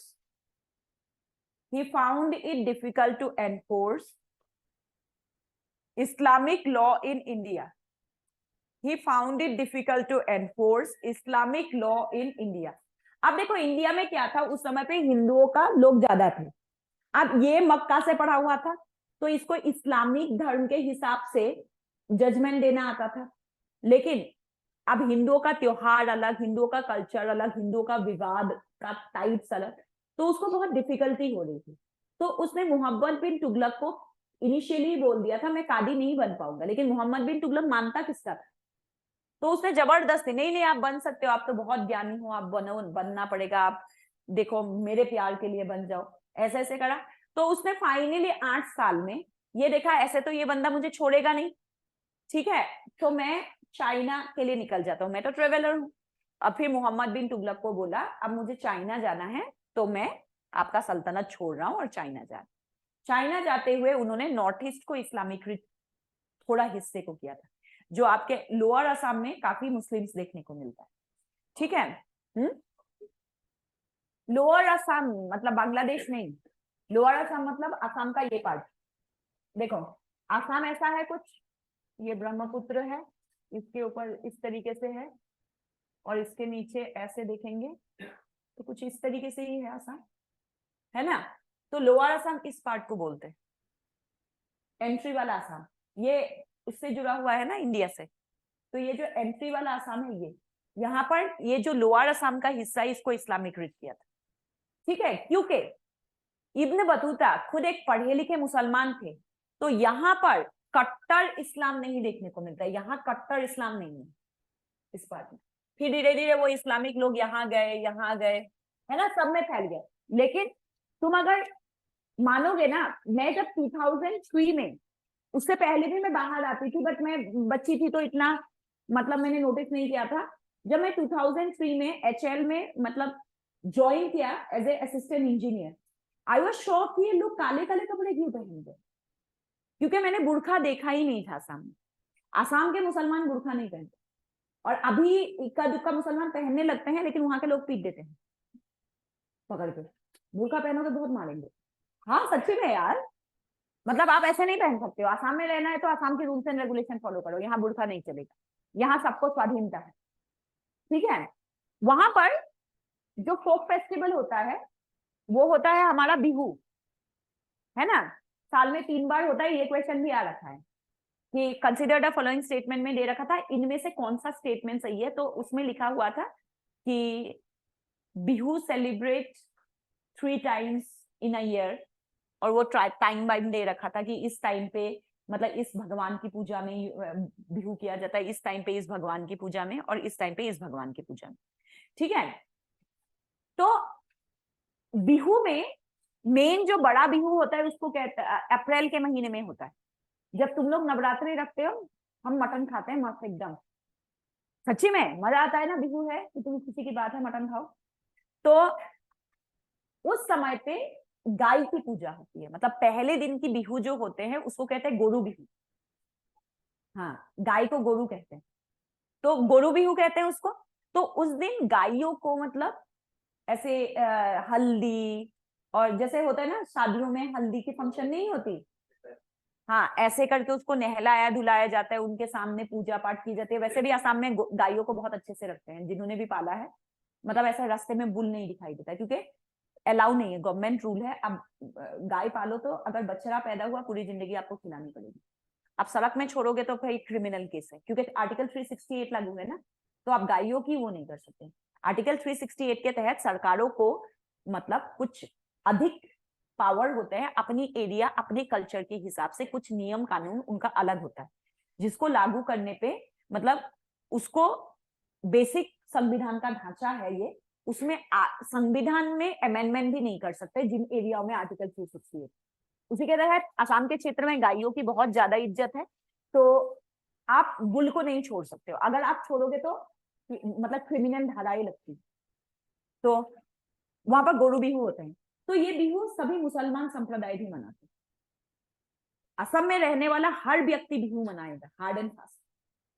आप अगर मारवाड़ी भी हो, आप जाके वहां बस गए, अभी तो कोई बस ही नहीं सकता है क्योंकि 99 साल तक आप वो नहीं ले सकते हो, जमीन नहीं ले सकते हो। मतलब आप जाके बसे, वहां नौकरी कर रहे हो और आपको जमीन अच्छी लगी, आपको खरीदना है, तो you have to wait for 99 years. ठीक है, जब आप 99 ईयर्स असम में रह जाओगे तो आप मतलब पार्टनरशिप पे जमीन खरीद सकते हो, जिसमें एक असमीज बंदा होना जरूरी है। ये नियम, ऐसे ही नियम हिमाचल में भी है। हिमाचल में भी 99 ईयर्स से पहले आप जमीन नहीं खरीद सकते। तो मतलब हम बसेंगे तो हमारे बच्चे जमीन खरीद सकते हैं, हमको किराए में ही निकलना पड़ेगा पूरी जिंदगी। ठीक है, तो वहां पर ये लिबरलाइजेशन क्यों है? वहां के मुस्लिम्स गाय नहीं खाते। मतलब वहां पर ना बीफ पार्टी बीच में सुनने को मिला था। जब सुनने को मिलता है तो बहुत सुताई भी होती है, बहुत अच्छे से ना गांव वाले पकड़ के सुताई कर देते हैं। पुलिस वाले ऐसे देखते रहते हैं, वो कहते हैं हम क्या करें, 500 जनों से अधिक लोग थे, जनहित याचिका दायर करना पड़ेगा, ऐसे बोलते हैं। मतलब वहां पर तो पता नहीं क्या है, गांव के गांव जला रहे। कुछ चीजों में गलत है, जैसे लास्ट 2 इयर्स पहले मैंने एक वो सुना था कि ये सब सरकार भी इसमें शामिल होते हैं। काजीरंगा नेशनल पार्क के अंदर बहुत सारे बांग्लादेशियों ने छुप छुप के अपना, जैसे होता है ना दरगाह टाइप का बना के, ऐसे झुकी झुकी बना के रहने लग गए थे। सरकार की तरफ से 2-3 बार नोटिस आया, नहीं हुआ, तो सरकार ना करवाती सरकार है, लेकिन नाम लगता है कि आम जनता। और 500 लोगों से ऊपर के लोगों ने अगर क्राइम किया है ना इकट्ठा, तो उसकी पुलिस केस नहीं होती। ठीक है, तो रातों रात कई गांवों के लोग गए, उनको घेरा, जला दिया। पुलिस वालों ने मीडिया को दूर ही रखा, ए मत जाना मत जाना, वहां पर मत जाना। सभी मीडिया चैनलों को, फिर मेरे पापा कह रहे थे कि पापा कई बार हिमंत बिश्व शर्मा की ना बहुत ज्यादा बुराई करते, तो पापा कह रहे थे ये इसने ना सभी मीडिया चैनलों को धमकी दी, किसी मीडिया ने कवर नहीं किया केस को।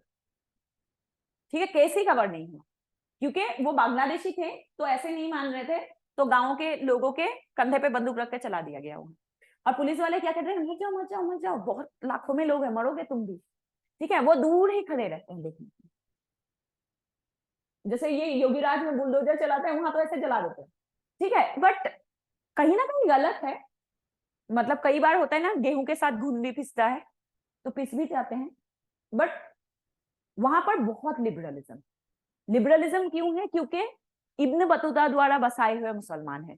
तो मतलब इब्न बतूता जब खुद पढ़ा लिखा था, एक पढ़ा लिखा इंसान हमेशा लिबरल होता है, तो उन्होंने हिंदू कल्चर को बहुत प्रमोट किया था। तो वहां पर जब वो 3 साल रुके थे, तो वहां की कल्चर को बहुत उन्होंने प्रमोट किया था, जिसकी वजह से वहां के मुसलमान जो हैं, वहां के मुसलमान लड़कियों की शादी इधर यूपी वगैरह में नहीं होते। वहां के मुसलमान कहते हैं यूपी वाले मुसलमान खराब है, कट्टर है, एकदम बदतमीज है। यूपी वाले कहते हैं कि ये काफिर है, कि ये मतलब बिहू भी मनाते हैं, ये दुर्गा पूजा में भी चले जाते हैं, ऐसा। लेकिन ये जो मेंटेलिटी है, क्योंकि वो इब्न बतूता द्वारा बसाया हुआ मुसलमान, मेघालय में देख लोगे, असम में देख लोगे, नागालैंड में देख लोगे, और फिर नागालैंड होते हुए वो ऊपर गए। तो यहाँ पर जो मुसलमान है, उनकी जो कल्चर होती है वो नॉर्थ इंडिया की मुसलमान या साउथ इंडिया के मुसलमान की कल्चर से बिल्कुल अलग मुसलमान है। हाँ हाँ हाँ, गढ़वाली कल्चर पर वही चीज होती है कि लिबरलाइजेशन हुआ है कहीं कहीं। अच्छा, दरगाह बना लिया, तो वही चीजें होती है ना, जहां किसने बसाया, कौन सी सोच गई, उसका फर्क बहुत पड़ता है। क्योंकि यहाँ पर इसीलिए कट्टर है क्योंकि तुर्क मुसलमानों ने बसाया हुआ है। अगर नॉर्थ इंडिया की बात करते, यूपी की बात करते, हरियाणा की बात करते, सारे मुसलमान किसने बनाए? तुर्क मुसलमानों ने। और तुर्क मुसलमान बहुत पढ़े लिखे नहीं थे, वो सिर्फ पैसे लूटने आए थे। और उनका ये था कि जितनी जनता हमारे फेवर में आएगी उतना ही हमें दान दक्षिणा मिलेगा, उतना ही कमाई होगी। उन्होंने फोर्सफुली लोगों को कन्वर्ट किया।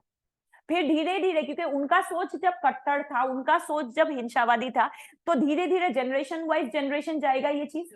उनकी सीख, नेक्स्ट जिसने इस्लाम कबूल लिया वो फिर अपने बच्चों को इस्लाम की सीख देगा। इस्लाम की सीख में कट्टरपंथीता आ गई है। हर समय इस्लाम बहुत सुंदर एक रिलीजन है।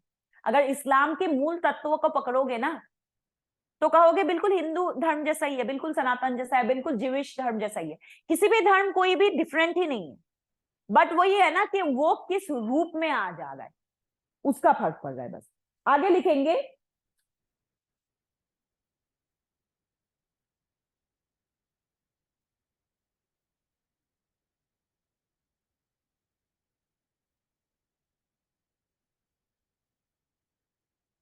during his stayed in India, he crossed the Satluj River. He crossed the Satluj River near Pakpattan. Pakpattan. pakpattan कहाँ है ना? खैबर पख्तून सुना है तुमने नाम? अभी बताते। अरे पाकिस्तान यार। चलो, during his stay in India, he crossed Satluj River near Pakpattan. Pakpattan. Pakpattan. मतलब इसको आज कहते हैं खैबर पख्तून, बालाकोट वाला एरिया जहां सर्जिकल स्ट्राइक किया था। आप समझ में आ गया? ठीक है। Where he paid his respect at Baba Farid Shrine. दरगाह को श्राइन कहते हैं हिंदी में और इंग्लिश में। He paid his respect at Baba Farid Shrine.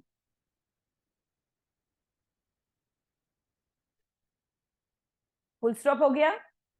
He traveled to Hansi in India. He traveled to Hansi, Hansi, in India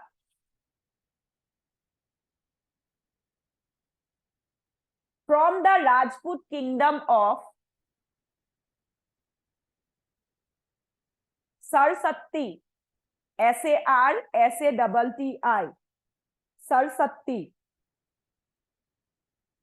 He traveled to Hansi in India from Rajput kingdom of Sarsatti, describing Hansi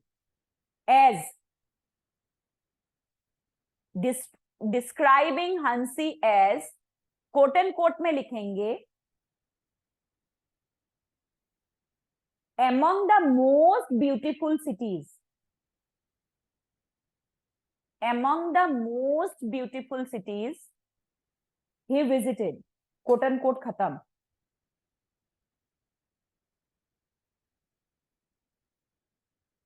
He described in his book Rahela that Rahela, Rahela, that Hansi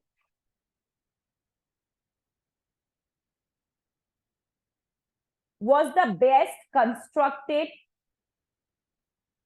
and most populated city of India. Hansi was the best constructed and most populated city in India. It is surrounded with a strong wall. It is surrounded with a strong wall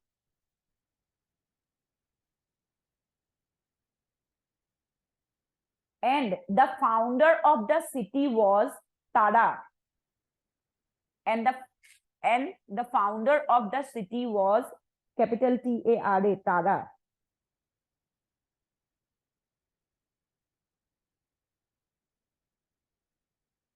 Ibn Battuta mentioned that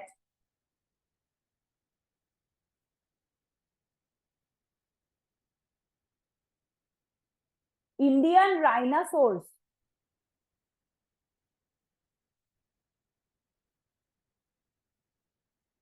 that lived on the bank of Indus,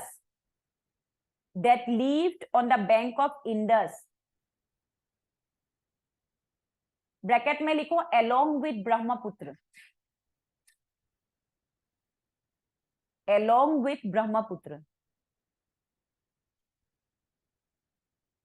bracket close, Indus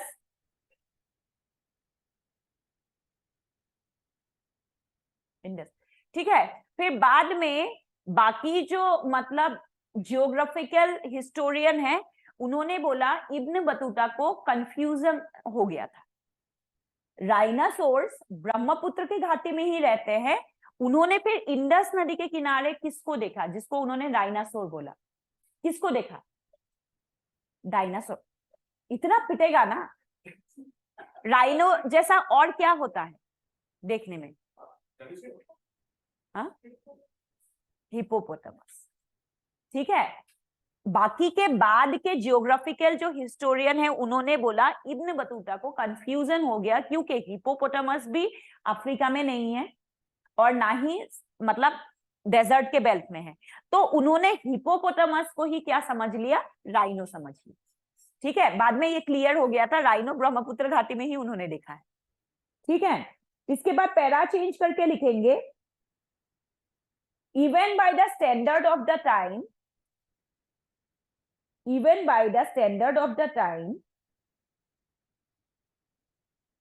the sultan was erratic,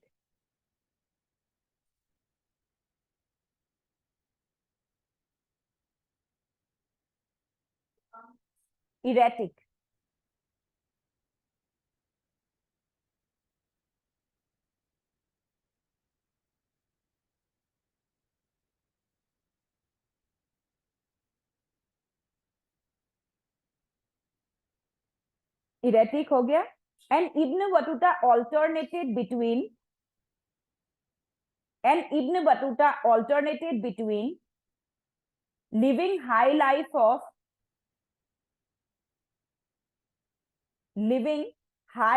of trusted subordinate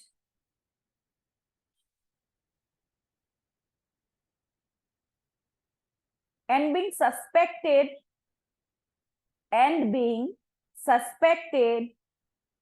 of treason. Yes, Ibn Battuta alternated between living the high life of trusted subordinate and being suspected of treason, treason, for a variety of offense for 6 years. Mohammad bin Tughlaq कभी उनको कहते थे कि वो बहुत ही मोहम्मद बिन तुगलक के trustworthy person है और 6 साल में उनके ऊपर बहुत जुल्म भी किए, बात बात पे उनके ऊपर संदेह करते थे और उनके ऊपर मतलब दोष लगाया जाता था क्योंकि वो मोरक्को के थे, तू सल्तनत की रेकी करने आया है और सल्तनत की खबर मोरक्को में पहुंचाएगा, वहां के राजा मेरे ऊपर हमला करेगा। कभी तो मोहम्मद बिन तुगलक का दिमाग ऐसे चलता था और कभी मोहम्मद बिन तुगलक का दिमाग चलता था इब्न बतूता से अच्छा कोई नहीं है। इब्न बतूता परेशान हो गया और वो भाग जाना चाहता था। इन्हीं बीच में मतलब क्या होता है, मोहम्मद बिन तुगलक एक दूसरे जो हाजी है या काजी है जो भी कह लो उसको अपॉइंट करते हो और इब्न बतूता को मौका मिल जाता है 1341 में भाग जाता है मोहम्मद बिन तुगलक को छोड़, ठीक है। लिखेंगे the sultan thwarted his plan, THWARTED, thwarted his plan to live under the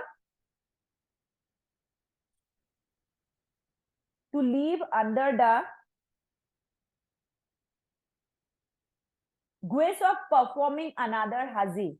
GUISE, guise of performing another Haji. Ma'am, please repeat the sentence. The Sultan thwarted his plan to leave under the guise of performing, GUISE, another Haji. और फिर finally उन्होंने, मोहम्मद बिन तुगलक ने बोला तू अच्छा जज नहीं है, बड़ा वाला जज आएगा और तू उसके अंदर सबऑर्डिनेट का मतलब क्या, किसका काम करेगा, जैसे कहते हैं ना जज के साथ एक पेशकार रहते हैं कि इसको डी प्रोमोटेड कर दिया और उसको मौका मिल गया भागने का, कि एक हाजी आ जाएगा तो मैं भागूंगा, ठीक है। और लिखोगे finally he got the chance to leave Delhi, finally he got the chance to leave Delhi in 1341.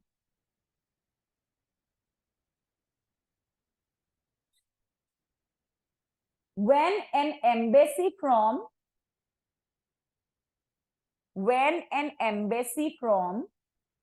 Yuan dynasty, YUAN, Yuan dynasty, China arrived,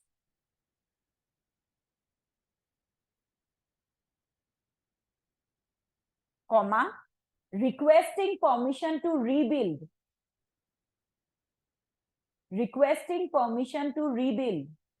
a Himalayan Buddhist temple.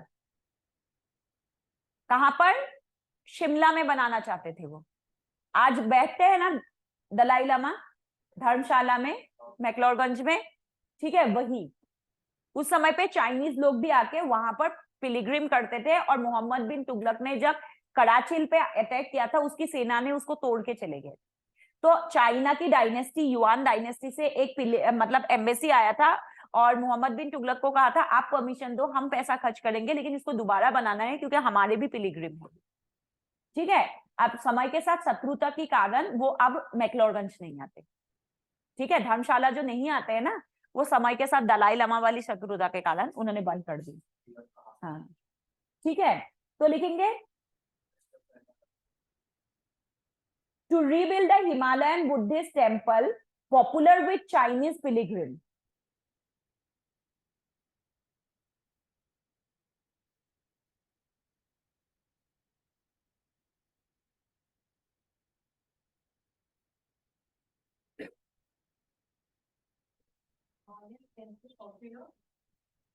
Popular with Chinese Pilgrim. और उसके साथ वो कहां चले गए? चाइनीज एम्बेसी के साथ, भाई मुझे भी भगा के ले जा, यहां से निकल लिया अपना 8 साल के बाद, ठीक है।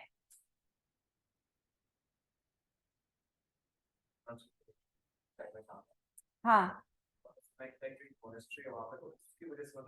नहीं देखो, चाइना कहती है अरुणाचल का जो जमीन है ये जियोग्राफिकल कारण भी है।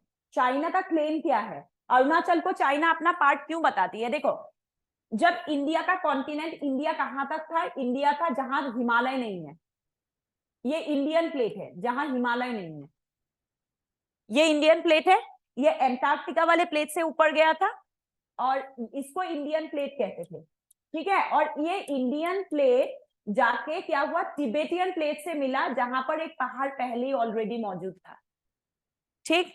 ये पहाड़ जो था, इस पहाड़ को आज हम क्या कहते हैं? ट्रांस हिमालय, हिमालय से पहले। और ये प्लेट जाके यहाँ पर टकराया। आप देखो, 2 प्लेट है, दोनों की डेंसिटी लगभग बराबर है, इसकी थोड़ी सी मोटी है, ये तिबेटियन प्लेट है। अब भारत का मिट्टी का जमीन यहाँ से गया, जब इस पे टकराएगा ये तो अफेक्ट नहीं पड़ेगा इसको, क्योंकि ये मोटा तगड़ा जमीन है। और भारत की जमीन ने यहाँ पर एक ऐसे करके, ये मेरा ये वाला उंगली जो है क्या है आपका, वो पर्वत है जो मैं कह रही हूँ, काराकोरम का हिस्सा है, ट्रांस हिमालय जिसे आज कहते हैं, ये ऑलरेडी मौजूद था। यहां से गए, ऐसे टकराया और ऐसे करके ये फोल्ड होके हिमालय बन गया।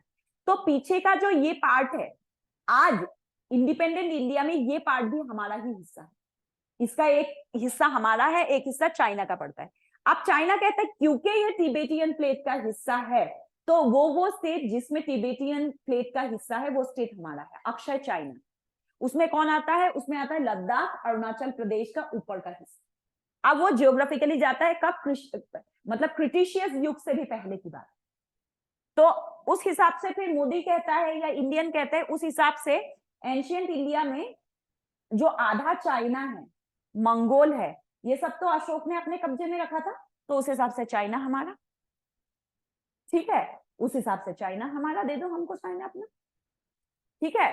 तो तुम तो उस समय की बात कर रहे हो जब मानव का जन्म भी नहीं हुआ था, human species were not so develop, Homo sapiens थे। हम तो उस समय की बात कर रहे हैं जिस समय पे लेटेस्ट हमारे बंदे ने तुम्हारा जगह पे कब्जा किए रखा था। अशोक की डायनेस्टी तो चाइना पे भी चली है, तो चाइना तो हमारी हुई, अप टू बेजिंग हमारी है, उसके ऊपर तुम ले लो। जहां जहां कह रहे जापान तक, जापान, ताइवान, ठीक है, ये सारा हमारा है, फिर उस हिसाब से कोरिया वोरिया सब हमारा, ठीक है। तो हमको दे दो, टर्की तक जाएगा, उधर उधर टर्की तक, इधर कोरिया, जापान तक, ठीक है। हाँ अशोका, तो सब राजाओं ने अशोका से सबऑर्डिनेट ले लिया, अशोका की डायनेस्टी चली है सब में, ठीक है। तो दे दो हमको हमारा जमीन वापस, हाँ ठीक है। तो उनका ये फंडा है, कह रहे तुम्हारा जमीन तुम्हारा नहीं है, हमारा है। हाँ हाँ, तो चाइना पिथौरागढ़ का पार्ट मांगने की कोशिश तो कर रहे हैं, अभी मुंह नहीं बन रहा है ना, क्योंकि पिथौरागढ़ का पार्ट तो हिमालय का हिस्सा है। तो तुम क्या बोलोगे, अक्षय चाइना का हिस्सा है, पिथौरागढ़ तो भाई ग्रेट हिमालय में पड़ता है, तुम कैसे मांगोगे। तो नहीं मांग रहे हैं, लेकिन कोशिश क्या कर रहे हैं, धीरे धीरे धीरे धीरे खुचुर खुचुर 2-3 कदम आगे बढ़ाते। अब एक बात बताओ, सिक्किम ग्रेट हिमालय का हिस्सा है, ट्रांस हिमालय तो नहीं है, वहां पर भी कर रहे हैं, जिसको लेना है वो तो कोई भी बहाना बनाएगा ना, जिसको कब्जा करने की आदत पड़ चुकी है वो कोई भी बहाना बनाए, ठीक है। सिक्किम तो ग्रेट हिमालय का हिस्सा है, इंडिया तो वही कहती है सिक्किम तो ग्रेट हिमालय का हिस्सा है, तो फिर तुम डोकलाम में क्यों परेशान करते हो। लद्दाख में, अरुणाचल में समझ में आया, सिक्किम में बता दो, पिथौरागढ़ में बता दो, ठीक है। तभी तो पिथौरागढ़ में जो धारचूला डिस्ट्रिक्ट है, धारचूला डिस्ट्रिक्ट में आदि शिव नगरी बसाई जा रही है ना, जो आदि कैलाश है उनकी नगरी बसाए जा रहे हैं, और चंपावत में आदि पार्वती नगरी बचा के उसको पिलिग्रिम कर देंगे। पिलिग्रिम मतलब धामों में कैलकुलेट या बहुत बड़ा लेवल पे कंस्ट्रक्शन करने के लिए मोदी इस बार जब 1 महीने पहले आया था बता के गया था, ये इंडिया की डिफेंस पॉलिसी है काउंटर अटैक का, क्योंकि अगर पिलिग्रिम हो गया तो हिंदू वहां जाके बसेगा जरूर, वहां पर हिंदू लोगों का जब आवागमन शुरू हो जाएगा तो वो मेन स्ट्रीम से जुड़ जाएगा, वो जगह सड़कें बन जाएगी, जहां इतने पॉपुलेशन जब रातों दिन वहां रहेंगे तो चाइना के लोगों के लिए या चाइना की सेना के लिए बहुत मुश्किल हो जाएगा वहां पर आके क्या करना, कब्जा करना, जो आजकल धारचूला में वो करते, ठीक है। ये तो डिफेंस पॉलिसी है मोदी का सीधा सीधा, इसमें हिंदुओं की भलाई हो, वहां के लोगों की साथ में भलाई हो रही है वो अलग बात है, लेकिन ये सबसे बड़ा डिफेंस पॉलिसीज है। ये हिमालय में सब ऊपर ऊपर तक ये सारे पिलिग्रिम बनाया जाएगा, जहां हिंदुओं की पिलिग्रिम है वहां हिंदुओं का, अरुणाचल वाले पार्ट में बुद्धिज्म को बहुत प्रमोट करके वहां के पिलिग्रिम बना ले, ऊपर ऊपर तो मतलब आप टोंगा वैली तक वो कवर कर रहे हैं, क्यों, क्योंकि जहां बुद्धिस्ट पिलिग्रिम हो गया वहां शिमला मतलब हिमाचल, उत्तराखंड और फिर आपके लद्दाख और ये नॉर्थ ईस्ट के लोग जाना शुरू कर देंगे और इंटरनेशनल टूरिस्ट भी आना शुरू हो जाएगा। अब जब आएगा इतना लोगों का जब होगा, रातों रात तुम जमीन कैसे कब्जा करोगे, जो तुम करते। ये डिफेंस पॉलिसीज होती है, इसको बहुत मतलब इस तरीके से बनाया गया है कि इंसान की आस्था के साथ जुड़ेगा तो इंसान सपोर्ट भी करेगा। अब अगर वहां पर कहेंगे कि हम वहां डिफेंस हेडक्वार्टर बना रहे, वो कोई इंपॉर्टेंस नहीं देगा, कोई भी प्राइवेट कंपनी उसमें इन्वेस्टमेंट नहीं करेगा। अब अगर हम कह रहे हैं आदि कैलाश नगरी बना रहे, होटलें देखना कितनी बड़ी बड़ी होटलें खोला जाएगा वहां पर, क्योंकि क्यों भाई लोग जाएंगे, तो प्राइवेट सेक्टर का इन्वेस्टमेंट आ गया तो आसान हो गया ना अब उस जगह को डेवलप करना। तो इसका तो जवाब ही नहीं है, मतलब इस गवर्नमेंट की डिफेंस पॉलिसीज का तो जवाब ही नहीं है। इवन कुछ हद तक मुझे इकोनॉमिक पॉलिसीज भी, दो हमारे ऊपर थोड़ा सा लोड पड़ रहा है, बट फिर भी इकोनॉमिक पॉलिसीज भी बहुत अच्छी है। मतलब वो जो है ना ये कौन सा है मतलब एक होता है कॉन्सेंसस है इकोनॉमिक्स को लेके, हर देश का अलग अलग कॉन्सेंसस होता है, तो हमारा पेंटागोनिया कॉन्सेंसस को फॉलो करते हैं और मोदी बहुत स्ट्रिक्टली इसको लेके आ रहे हैं, तो लोगों को बुरा लग रहा है। बट जब तुम इकोनॉमिक्स पढ़ोगे ना, रमेश सिंह पढ़ोगे, तुम्हें समझ में आ जाएगा, सर जब पढ़ाना शुरू करेंगे ना समझ में आ जाएगा कि मोदी जो कर रहा है ना बहुत जबरदस्त काम कर रहा है। इसके हिसाब से इस टाइम पे गवर्नमेंट, मतलब मोदी तो करता ही नहीं है, वो तो सिर्फ बोलता है, जो ब्यूरोक्रेसी इस टाइम पे काम कर रही है बहुत जबरदस्त काम करिए। ये काम आज से 15 साल पहले हो जाना चाहिए, तब इंडिया के डेवलपमेंट का रेट कुछ अलग होता है। हाँ, आम जनता के ऊपर थोड़ा सा लोड पड़ रहा है, क्योंकि अमेरिका की भी तो अर्थव्यवस्था वो हो गया है ना, पिछले 2 हफ्ते से अमेरिका की अर्थव्यवस्था भी गिर जा रही है, और उम्मीद जताई जा रही है वहां डिप्रेशन आ रहा है।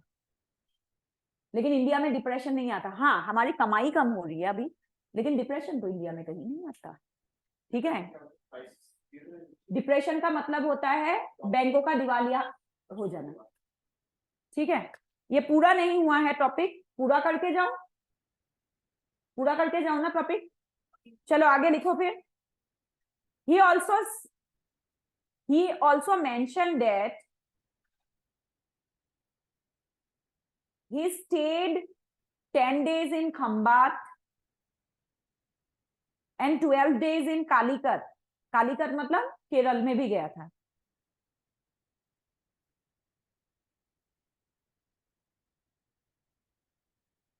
He stayed in South India under the protection of Jamaluddin. Khambhat 10 days के लिए और कालीकत 12 days के लिए। He stayed in South India under the protection of Jamaluddin.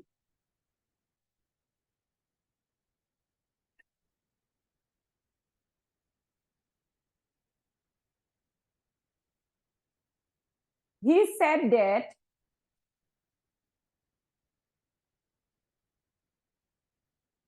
there was a very big port in Hosapatana, Hoshapatana, Hosapatana.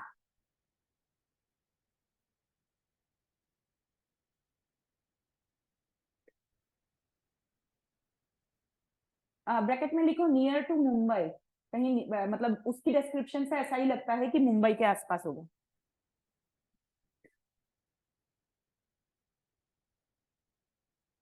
Ibn Battuta authored Rahela in 1349.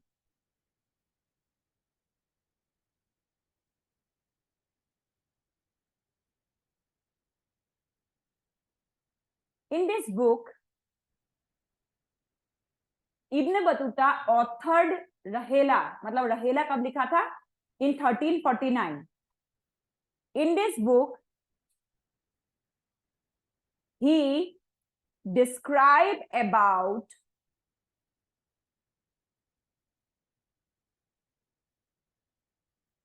the rich culture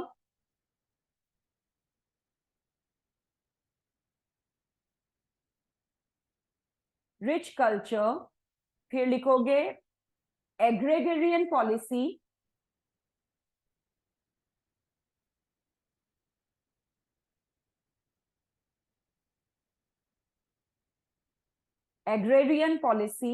and standard of living of the people of India.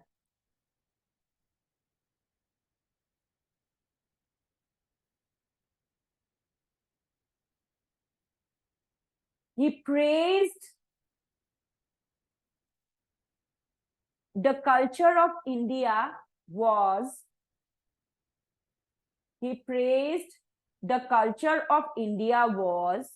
the best among all the civilization of that time. Among all the civilization of that time.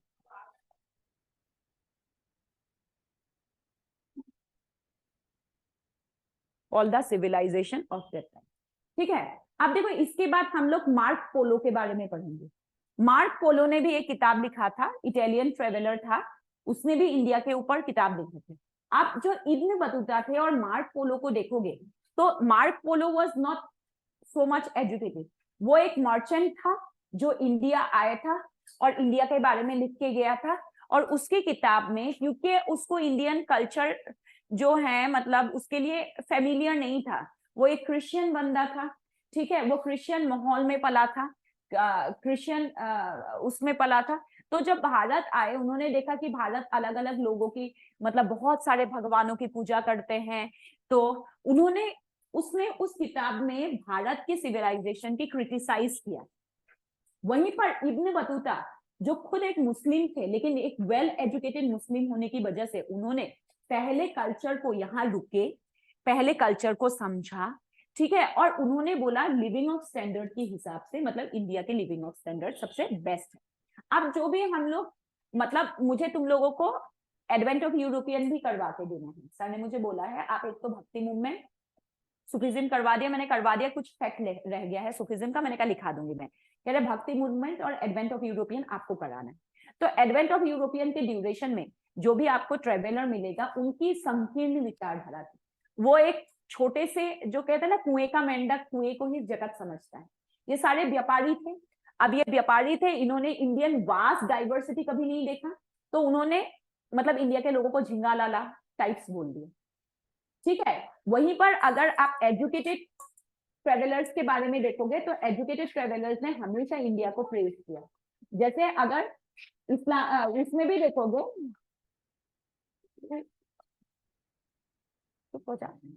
हाँ, अगर आप मतलब उसमें भी देखोगे कि Britishers में भी देखोगे, ब्रिटिशर्स के वो वाले ट्रेवलर्स या वो वाले स्कॉलर्स जो एजुकेटेड थे हाईली, उन्होंने इंडिया को बहुत अच्छा बोला। लेकिन जो कम पढ़े लिखे थे, ट्रेवलिंग करने के लिए आए थे और ट्रेवलॉग लिखा था, उन्होंने इंडिया को क्या बोल दिया, गंवार, हमें एजुकेटेड करने की जरूरत है। क्योंकि हम दूसरों के कल्चर पे उंगली तभी उठाते हैं ना जब हम खुद कम पढ़े लिखे, सबके कल्चर अच्छे होते हैं। अब नॉर्मली ऐसा होता है ना, आपको भी आपके जीवन में भी दिखेगा ऐसे लोग, ठीक है, तो उस जगह से कट लेना है क्योंकि हम तो एजुकेटेड है। सबकी कल्चर सबके जियोग्राफिकल कंडीशन डिसाइड करती है किसकी कल्चर क्या है ना। तुम्हारा खाना, पंजाबियों का खाना अच्छा और मराठियों का खाना बुरा, तो ये कोई बात ही नहीं होती, सबका खाना अच्छा है, ठीक है, सबका अच्छा होता है। उनकी जियोग्राफिकल कंडीशन क्या मांगती। अब गुजरात के लोग दाल में अगर चीनी डाल के हल्का मीठा करके खा रहे, उसके पीछे का कारण क्या है भाई, बगल में खंबात की खाड़ी है, कितना पूरे मिट्टी में कितना नमक है, तुम सोचो, उस नमक को डाइल्यूट भी तो करना पड़ेगा शरीर में, तो क्या नमक वाला ही खाना खाएंगे वो, उसको डाइल्यूट करने के लिए वो क्या करते हैं, मीठे का प्रयोग करते हैं। शरीर में ज्यादा नमक हो गया तो पानी तो वो हो जाएगा, ओ सॉरी खून तो पानी बन जाएगा, खून पतला हो जाएगा, उसको डाइल्यूट करने के लिए वो शुगर ऐड करते हैं क्योंकि शुगर खून को गाढ़ा बनाता है, खाने के बाद वो मीठा खाते हैं। अब अगर हम कहें गुजराती तो बड़े गंदे लोग हैं भाई, वो तो दाल में मीठा डाल के खाते हैं, हम उत्तराखंड में बैठ के उनकी कल्चर को कैसे वो कर सकते हैं, वो तो उनकी जियोग्राफिकल कंडीशन डिसाइड करती है ना। ऐसे ही हम उत्तराखंड वासी हो या पहाड़ी हो, हम तो 3-3 टाइम भात खा लेते हैं, खाते हैं भाई, हमको डाइजेस्ट होता है। अब अगर पंजाबी बंदा हमको कहे तुम तो कितने गंवार हो कि तुम 3 टाइम भात खाते हो, हम खाते हैं, हमारा डाइजेशन है, हमारे मेटाबॉलिज्म है, हमारा उत्तराखंड है, हम तो खाएंगे, तुम होते कौन हो। ये जो बातें होती है ये हमेशा जो होते हैं ना इलिटरेट माहौल की बातें, और जो भी इलिटरेट ट्रेवलर्स आए उन्होंने ऐसी ही बातें करी, ठीक है। जो लिटरेट या एजुकेटेड ट्रेवलर्स आए हैं उन्होंने पॉर्स एंड कॉन्स को देखा, और जो अनएजुकेटेड होगा उसका नजरिया भी तो अनएजुकेटेड वाला ही होगा। तो कुछ किताबों में, ट्रेवेनियर की किताबों में, ठीक है, मार्क पोलो की किताबों में भारत की समालोचना ज्यादा मिलता है, क्रिटिसिज्म ज्यादा मिलता है, ठीक है। उसके पीछे का कारण क्या है, वो एजुकेटेड नहीं है, कुएं के मेंढक थे जो डाइवर्सिटी को समझ ही नहीं पाए। That's all for today, next class में मिलते हैं। कुछ पूछना है तुमको, अरे पूछ लो यार।